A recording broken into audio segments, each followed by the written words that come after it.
Let's say that you're in ministry and out of the blue, out of nowhere, you have lost your job. And let's say that even the circumstances surrounding you losing your job made things a little bit difficult. In fact, maybe so difficult that maybe you don't really want to be in vocational ministry anymore. But how do you figure that out? What do you do next? How do you do that? Well, today we are going to be talking to the founder and CEO of Pastoral Transitions, which is the ministry that has put out this podcast, Life After Ministry podcast. We're going to be talking to founder and CEO Bill Tom to talk about how did this whole thing start anyway, and the unique circumstance that kept showing up at his door that led him to the point where he realized, I think I need to do something about it.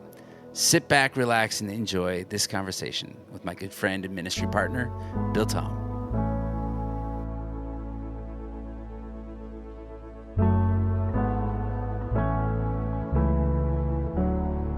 Hey, well, welcome to the Life After Ministry podcast. My name is Matt Davis, and I'm here with my lovely bride, Marilee. Say hi. Hello. There you go.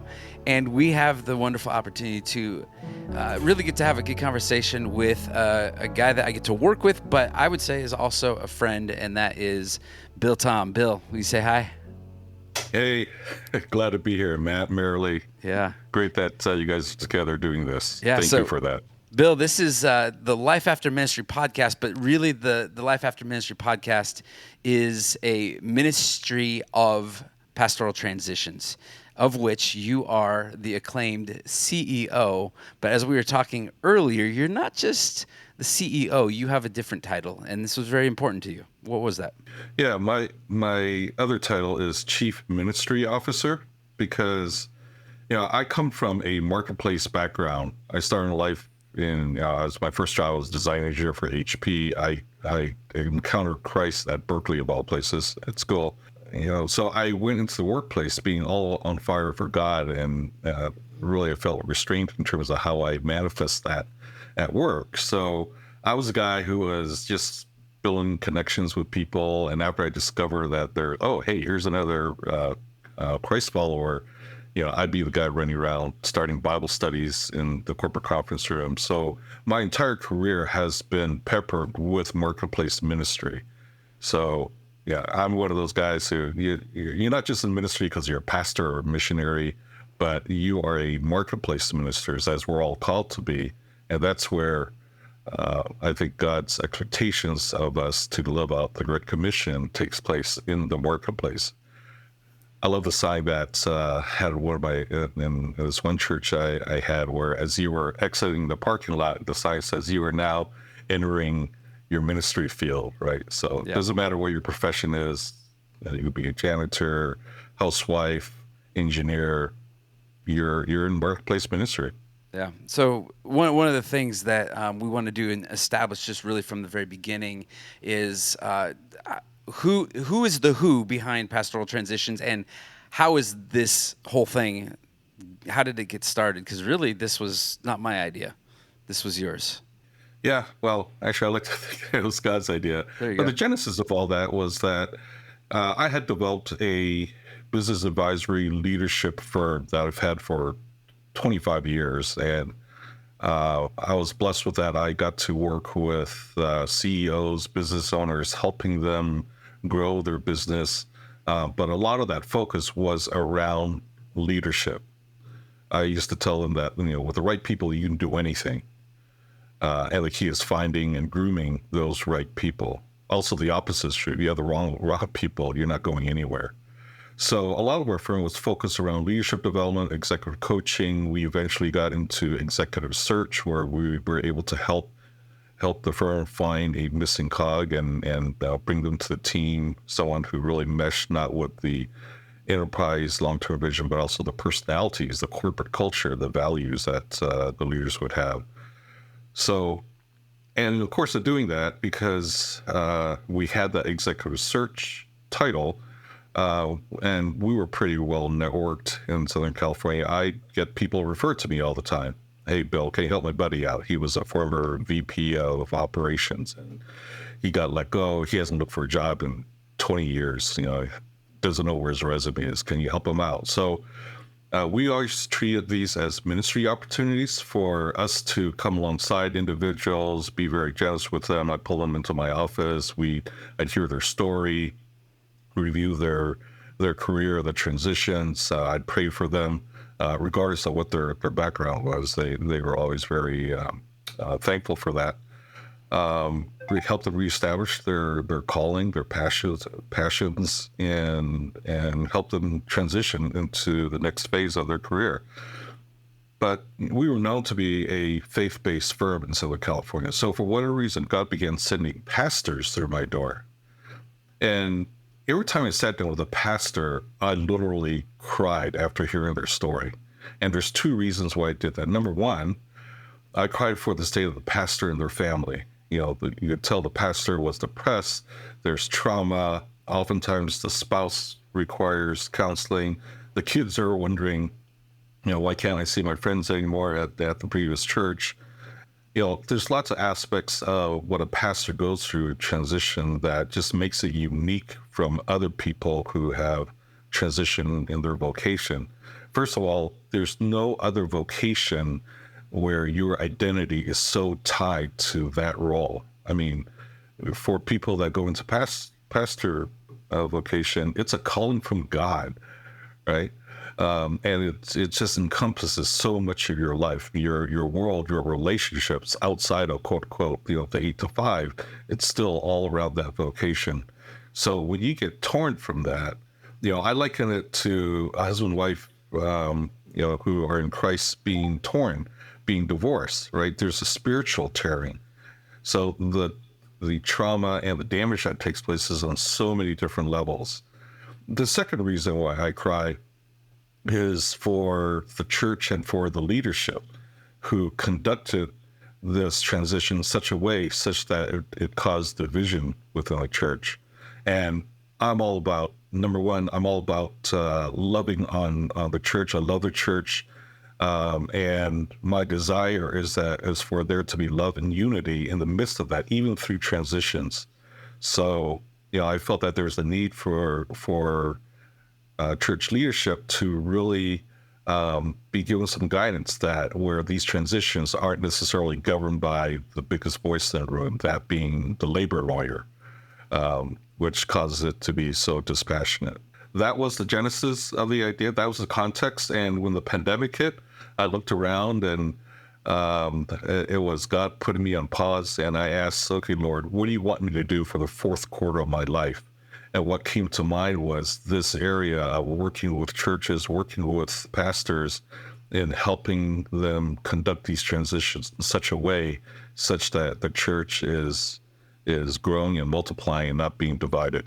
I personally love so much that you don't come to Pastoral Transitions from vocational ministry, because I would imagine that most people that, come to Pastoral Transitions or know, that the organization exists would assume that it was started, the genesis of it, as you would say, was from, a couple of pastors who had come out of ministry. Burned pastors, yeah, right? Burned They're pastors. all angry and want to get back at everybody. And so I love that's not your story. That's not the environment and the background that you were coming from, but you had a sensitive heart and you saw a need and God put an idea in your mind and you started to run with it. I think that's so cool. And a lot of times when people are saying, so why did you start Pastoral Transitions? I'm always very quick like, no, I didn't start it. It wasn't me. It was this guy. And I blame it on you every single time. But I was even curious for you, Mayor, was, when we were actually in Alabama braving our first tornadoes ever. Yes. Thought we were going to die. But that was really the first conversation that I had with Bill. I had to actually go off this little island that we were on back to the mainland so we could have a conversation, so we have enough Wi-Fi to do that, which is really funny. And then I came back and I told you, hey, I talked to this guy and this is what he's thinking. What was going through your head when you heard some of that? I mean, I think I was shocked that there was someone out there that actually saw the need that hadn't come out of the need. We were certainly aware of some of the deficits and how the transition, our own personal transition out of ministry happened. But it never occurred to me that there would be someone who hadn't actually gone through it, who might from the outside, in a sense, recognize, my goodness, there's a problem here and there's there's a need. Yeah. So, Bill, what were some of the needs? What are some of the needs that you see in pastors coming out of ministry? And maybe it's not even that they are trying to find a new job and go work at Home Depot. Maybe they're going into another ministry. But what is kind of like, if there was a through line in some of the needs that you do see coming out, how do we help pastors initially? The context of which the pastors are sent to me is under the context of, hey, help them look for a job. And that could be, still within their vocation as a pastor, or it could be something else. Barna Research, most famously, have been doing this annual survey, and current survey shows that on average, 2 out of every 5 pastors who are currently pastors have been actively thinking about leaving the profession. And, no surprise there. If you look at the church today and all the challenges that has, certainly the pandemic was part of it, but, with national politics and critical race theory, all these things that are impacting the church, a lot of pastors, they didn't cover this in seminary, right? A lot. And yeah. So, and unfortunately, that divisiveness has manifested itself in the congregation. So it's just been very challenging for pastors. But yet there's such a need for people, spiritual generals, to really lead God's people. So when I sit down with them, that's really one of the first things that we talk about. What is your current calling now? And sometimes they're just too hurt to be able to think about that. But, we help them identify that there's some centeredness that they need to have, and also some self-awareness. The best leaders I've ever come across and worked with, or even being mentored with, are just incredibly self-aware of who they are, their identity, their purpose, their skills and talents, their passions, and they navigate life with that level of clarity. And as a result of that, they're just significantly more successful and happier, quite frankly, than others who sometimes get just ushered and just kind of fell into a particular location. So we spend time just exploring that. Is this something that they want to continue to do? Is there a calling there? Or are they open to exploring something else? So I put them through a number of assessments to help them be more self-aware. These are multifaceted, multidimensional. There are a lot of different assessments out there. The assessments that we use are research-oriented because it needs to withstand the test of labor court. Historically, we worked with a lot of different corporations for talent selection to identify people, what their strengths, skills, weaknesses are, capabilities, and therefore fit within an organization. Now, this is one of the funny things about you, Bill, is to know you and spend some time with you. You do love a good Excel spreadsheet. You love the charts. You love the analytics. You have a very analytical engineering kind of mind, and some of your flow chart abilities are unbelievable. I've never seen anything like it. But it also, what I love about you is it almost caught me off guard when I heard that when you started to work with pastors and you would hear their stories, that you would weep, that you have, because we don't often think the guy that does all the spreadsheets and has all of the analytics piece, that oftentimes we think like the bankers and the numbers people, they don't have a heart. But you do have a really good balance of what all that looks like. How do you pull those two together in the midst of the analyzing to also care for somebody? Yeah, certainly it's the engineering background that causes me to have that analytical side for sure. It also helps me to have more objective perspective as well, and not to let emotions or certain affinities sway me one way or another. So yeah, just understanding what reality is, what facts are very important to me.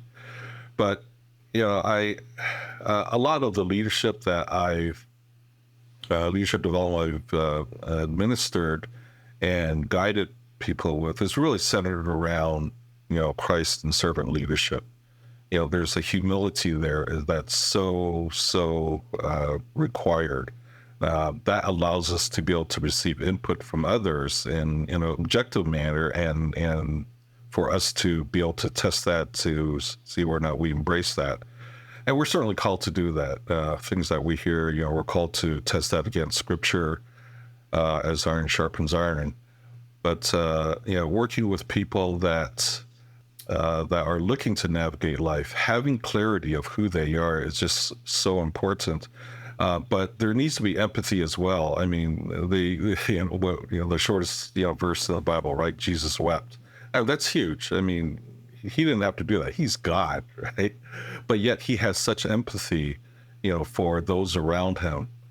That's something that I think we all need. And I felt that really with really strong leaders, they have that capability of having emotional intelligence and be able to empathize and understand. And you really need that to be able to understand the other side's perspective. Besides going through assessments and kind of figuring out, where their strengths are and what are some of the blind spots that they might have, what are some of the other pieces that we work through with them? I remember coming out of ministry. I went into ministry as a full-timer at 21 years old and didn't come out until I was 43. And so my previous job experience was I was like a camp counselor. I had a stint as a pizza delivery driver, and I survived as a math tutor for one day. So I didn't have a nice long lineage of really professional jobs. And now, 22 years later, trying to figure out what am I going to do? How do we actually get people ramped up for some of that? And even just trying to figure out what are those transferable skills. I can talk and I know theology and have a seminary degree, but what good is that in the marketplace? Right. And one great thing about these assessments is that it does break down who we are in terms of individual skills, our affinities, our values, what motivates us, how clearly we see the world. So these are all different characteristics of who we are. And it kind of breaks it down to, the raw elements of who we are. And it's kind of like a Lego set, right? The Legos were built around this pastor persona, but these assessments gives us the capability of breaking it down to these individual blocks, individual skills, characteristics, attributes. The only non-scientific assessment we use, but we use it prevalently, is a spiritual gifts assessment as well too. And I'm always surprised at how a lot of Christ-centered organizations don't utilize that to help select individuals, for leadership or specific roles within the church or the organization. But, these are all things that gives us a little bit of truth of who we are. But with these, in breaking down, using that Lego analogy, which my son loves, and I've spent way too much money on that, we can then take these Legos and say, hey, with these skill sets, you're great at communicating, you're great at influencing people, you're great at conflict management. We can then reconstruct these Legos into different personas. And these personas are essentially become different roles, different vocations. So in the course of me working with pastors, I've been, successfully able to help them identify other vocations that leverages their skill sets and allows them to flourish in these other roles. Sometimes those roles are still within the context of ministry. I work with pastors that, have transitioned to nonprofits, even started nonprofits, as well as helping them even transition to marketplace vocations, whether that be in financial circles, legal circles, counseling circles, and be able to really find fulfillment in these specific areas. And one perspective that I really try to provide to pastors is, a division, that to remove the division between sacred and secular. We're all called to be ministers of the gospel, and it's therefore possible for you to be a marketplace minister to be doing God's work. Just to tell you a quick story, my mother, who unfortunately passed away about 5 years ago, for a long time, I was trying to get her to get a living trust, right? And every time I would do that, she would rebuff me. She'd accuse me of, wanting her money or whatever, which is totally untrue. I just wanted her to be prepared because I was the eldest. I knew I was going to be managing her estate. So finally one day, after years of just nagging her, she dropped this binder on me, and she says, "This is my will." I says, "Okay, you need a living trust, not just a will." I'll put it up. It's a living trust. Right? So I said, "Okay, who's this lawyer? Let's go see him." So we did. And when I sat down with this guy with my mom, I said, "Gosh, there's something familiar about you. What, have you always been doing this?" He goes, "No, prior to this, I was a pastor." I said, "Really? A pastor? Which church?" Cumberland Presbyterian. I said, "Oh my gosh, that's why you're familiar, because that's the very first church I ever attended." Right? So then I asked him, "Why did you leave, quote unquote, the ministry of being a pastor to do this?" And he says, "You know what, Bill? I talk to people every single day. And these are people that would never darken the doorway of a church, but I'm able to minister to them, to care for them, to love on them, and to essentially be the fragrance of Christ in the marketplace to them. And every time I encounter them, I want them to be attracted to Christ. And if opportunity allows, I'm able to share of my faith, but I'm able to guide them. And these are people, again, that would never darken the doorway of a church. So I love that. And that's why the church in the marketplace is so important. That's where the church is manifested, not within the four walls of the church, but in our vocation. And again, that vocation could be anything. It's, as a housewife, as a custodian, engineer, an accountant, a banker, right? Your ministry, your marketplace is wherever God places you in the world. I have a question. Back in the days when you were you were noticing pastors coming in for counseling, what did you notice about like the spiritual state of the guys that were coming in? Like, are these guys coming in like they're excited to go out to the marketplace? They already understand there might be a place for them there, or are they? I mean, are they even able to get to that point, or are they still kind of reeling from the fact, like, oh my gosh, like, what am I going to do? Or am I going to go back into like vocational ministry? Like, do they have clarity on those kinds of things when they first come to see you, or is that something that you work with them with? There's certainly a journey of healing that takes place after one's been let go, and it really depends. It could be any point in time during that healing process that they get referred to me, certainly before they land another position. But for most of them, they're still hurt. There's no question that there's hurt. And, unfortunately, a lot of times our conversations is kind of centered around that particular, the event itself and the consequences of that and how it's impacting them and their family and the marriage. And, and that's where their needs are. They need to be able to vocalize this. And there I'm kind of, acting as a counselor, a shoulder to lean on. And for me be able to, to empathize with that and truly try to understand that, that's so important. My business partner and also my wife, she has an MFT background. So I attribute a lot of whatever counseling techniques I have to her. So she's been great in terms of being a model for that. That's awesome. But it's a tough thing though, and we not only serve men coming out of ministry, we serve women coming out of ministry also. But it is a unique thing for a guy who really, I think a lot of us, we have a lot of our identity, for good or for bad, is wrapped up in our ability to care for and provide for our family. Yes. Right, and so. There is a crossroads and almost a desperation. If you don't have that, I mean, there are planned successions, and you're saying, I think I'm done with ministry. I'm not sure what I want to do, but I'm going to take the next year and try to figure that out. And then there's some people where, and we talk about this a little bit, where they've been blindsided. They didn't know that this was coming. The rug has been pulled out from underneath them, and they're trying to figure out, oh Lord, what's next? And there is a desperation. I will do just about anything. We could have a whole podcast on odd jobs that I worked in between. Lordy. Oh Lordy, we don't want to do that.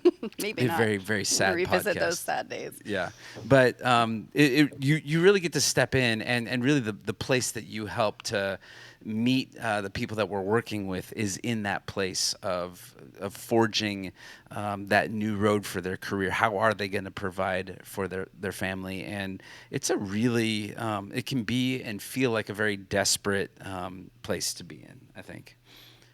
So I think it's crucial, helpful work that you're doing. The worst thing that you could have that is born of a lot of fear is fearing the unknown. What's next, right?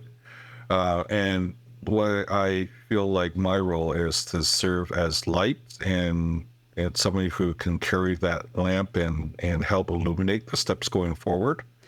I would also say it like a fear of being alone in the process, like having to figure out all the next steps by yourself while you're processing if there was trauma and the exit from the church, or like in a way Right. you're offering to walk alongside someone and helping to carry that burden for them and point them in the right direction, and they're not having to do it all themselves. Right. No, absolutely. Again, just understanding the different levels that they're impacted, and not just them, but the entire family. So that's why the genesis of Pastoral Transitions, I began to see that there's a real need. And I saw that these pastors, there really was nobody for them to turn to. One of the most, unfortunately, one of the most hurtful things that they experience is people that they were close to within the church, that they've done life with, that they've served in the church with. At best, those relationships become strained when the pastor leaves, and at worst case, it's crickets. And I've literally heard that term a number of times from pastors, crickets. And that in itself is just so hurtful, just cutting off a relationship that you thought was so valuable to you. Yeah, I call it the Uriah complex, right? It's like everybody's here, we're all in the front lines together, let's go. And they say go, and then you turn around and everybody's still back there, and you find yourself out and alone, and you can take a lot of arrows in the process of doing that. And that's why I think this is a unique thing, and you've taught me a lot, especially in the business world, of how some of this works. But in the business world, out there in the real world, right, there is this thing called outplacement services, that when you lay somebody off, you let somebody go, that there's a severance package. I'd heard of a severance package before. I really never heard of this concept of outplacement services. And you have taken that, and really we've kind of put out there a new paradigm of how to look at this. And because where severance is like, well, here's your money and vacation, you have Cobra, insurance for a little while. Outplacement is something altogether different. And so I want you to just give us, because we're going to wrap up here in a second, but what is outplacement services, and then how do we do that different? And what is kingdom outplacement services? Yeah, so typical marketplace outplacement services is all centered around career search. You're looking for your next job. So that may include access to jobs databases. Obviously, now we have the internet, and that's we have lots of different resources there. But there's a career coach, somebody that you can talk to about your career if you're thinking about switching to different industries, reapplying your skill sets into different roles. They do that for them. However, in working with pastors, there's so much more going on. There's there's a spiritual ache there, as a result of, the spiritual tearing, being torn away from the church. So I really felt that, having a Jonathan or a Barnabas, somebody that can journey with you, who has, they themselves gone through a similar transition, that was so important. And that's the reason why I reached out to you, Matt, because, you've gone through that yourself. And live to tell about it is what I say. Yeah, and you live to tell about it. And it was kind of neat that the person who referred you to me was on the board of elders that was, that let you go. And by the way, I just want to really emphasize, we are not here to make on church leadership, elders. I have a lot of compassion for them. Every church leader I've come across that has been part of this transition decision, they all want to do what's right. They're all godly men and women, and they want to do what's right. So I just want to mention that. But with Kingdom Outplacement, it's all centered around career, but I felt that there was a spiritual aspect. So being able to provide pastoral coaching was important.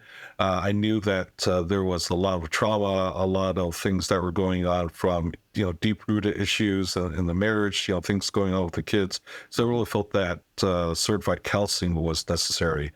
Financial coaching, nobody, let's face it, nobody becomes a pastor for the money. And a lot of church leaders aren't aware. I mean, I wasn't aware, and I've been in church leadership, that pastors, most of them don't get unemployment when they get let go because they work for a nonprofit. That's an optional tax that they pay, and oftentimes they don't. And my gosh, if part of your compensation was housing, now you're displaced as well. So from a financial counseling standpoint, I felt that we needed to include some services there. So what Pastoral Transitions does with what we call kingdom outplacements is that, these are services that the church leadership provides as part of their severance, and really a sign of love and grace upon that outgoing pastor and their family, to provide them so that they holistically can not just find another job, but also go through some healing process as well. That extends not just to the pastor, but also the spouse and potentially the family itself. And in doing so, our objective is to help the pastor redefine their identity, their vocation, their calling, and help them be on the path of healing to such a point where they can clearly see what God's next step is for them in serving the kingdom.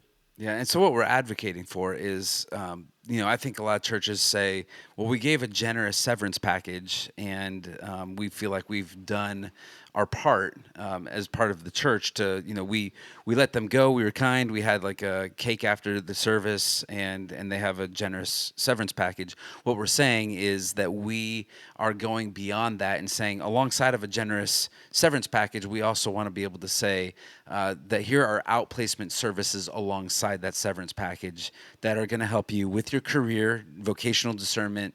It's going to help you with coaching and financial coaching, life and leadership coaching, and then also with all of the counseling pieces with that.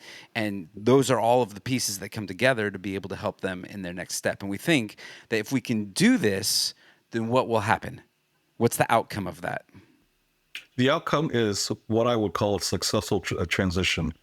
And I think it's important to recognize that with any transition, there are a number of different stakeholders. There's, of course, the outgoing pastor and their family.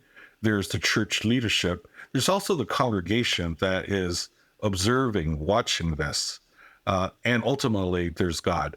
And if at the end of the day, a transition can take place in such a loving, grace-filled manner, such that all four of these parties can reflect back and say that was a successful transition, then that's what defines it. Oftentimes, we look at transition strictly from the church leadership standpoint. But if we were to query the pastor or family, it's a train wreck, right? And they are the train wreck. And the congregation, unfortunately, a lot of times the way they're conducted, there's resentment, there's division. I've come across situations where sometimes the congregation wasn't even told about this transition, or they were told very little, in which case, because of the lack of transparency, now there's all these conspiracy theories of what takes place. And of course, worst case, there's church division. Yeah. I always remember Matt talking about how when pastors are onboarded, it's this holy process. There's so much prayer about it. The congregation is notified, we're looking for a new position, and pray that God will bring the right person. And then they find the right person, and he's anointed and prayed over, in the service. And there's this sense of care and reverence and holiness to bringing someone on. And yet a lot of the time, the process of letting someone go or transition is very HR.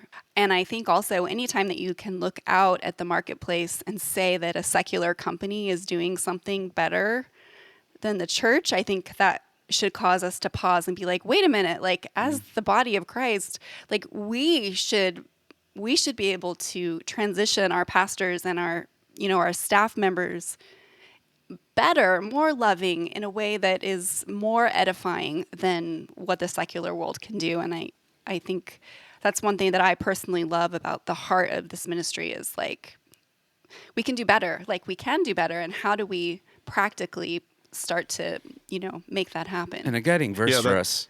Go ahead, Bill. Yeah, I was going to say that's so true, Marilee. I mean, we actually call each other brothers and sisters in Christ, right?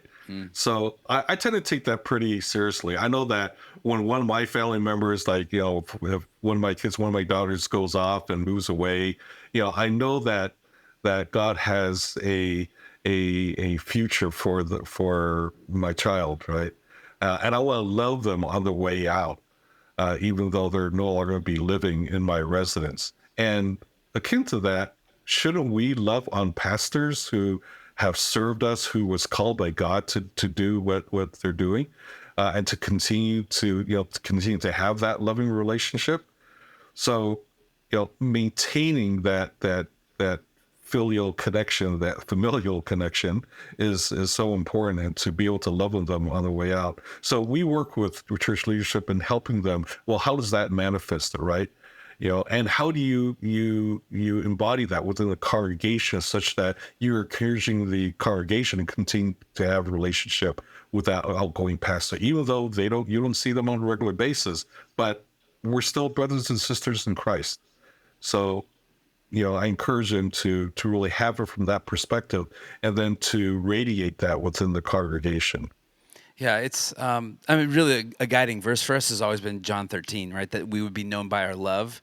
And this is honestly the first time I ever thought about this, but that on-ramp and that onboarding, it feels like we welcome somebody in. And I was thinking about a castle and like the knighting ceremony, like we now dub you knight, right? And they take the sword and like, you are part of the kingdom, you have position, this is glory, you have power, there's authority here, and you are loved by the people of this kingdom. And oftentimes on the exit, it's we're escort you. I just have this picture of like the person just kind of walking out the gates of the castle and like just kind of, where am I going? What's next? And I think where we show up is we're there to meet somebody at the gates of the castle and walk them to whatever that is that's next, and to also to love that original castle, to tell them this is how we do it. And sometimes I think people just feel like they got thrown into the dungeon, and so we don't want that either. And so, hey, Bill, this is great, and we talk about this all the time, and I wish we could talk even more, and we will in time to come. Thank you for starting this. Thank you for reaching out to me, and really just that God put this on your heart in this ministry. It is a ministry of reconciliation, and it's a good thing that we're doing, and it's an honor to be able to do it with you. Appreciate you. Yeah, well, first of all, thank you, Holy Spirit, for planning this and being the genesis for this, and thank you, Matt, for your willingness to be a sojourner in this ministry for us. So I love our dynamic. I love the gifts and talents you bring to this, and these are gifts and talents I don't have. And I love that. I love what Marilee's brought to this as well too. It's awesome. So praise God. Yeah. Well, thanks, Bill. God's assembled a good team. Absolutely. Well, thanks for coming on. Appreciate you. All right. Blessings. Thank you for tuning in to another episode of the Life After Ministry podcast. If you are navigating a ministry transition, or you're in a ministry leadership role and you see a change on the horizon, the worst thing you could do is do this alone. We have 2 Facebook groups that are designed just for you. One is called Life After Ministry, and it's a group that offers community and support for those who are in transition. The other one is called the Elder Hub, and it's a resource center for ministry leaders.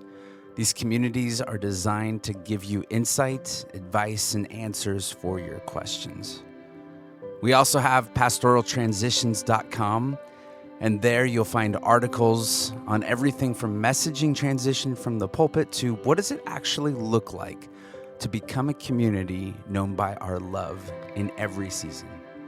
Don't forget to subscribe and share this podcast. Your support helps us extend our reach and communicate this message. So may the Lord bless you and keep you. The Lord make his face to shine on you and be gracious to you. May the Lord turn his face toward you and give you peace. Shalom.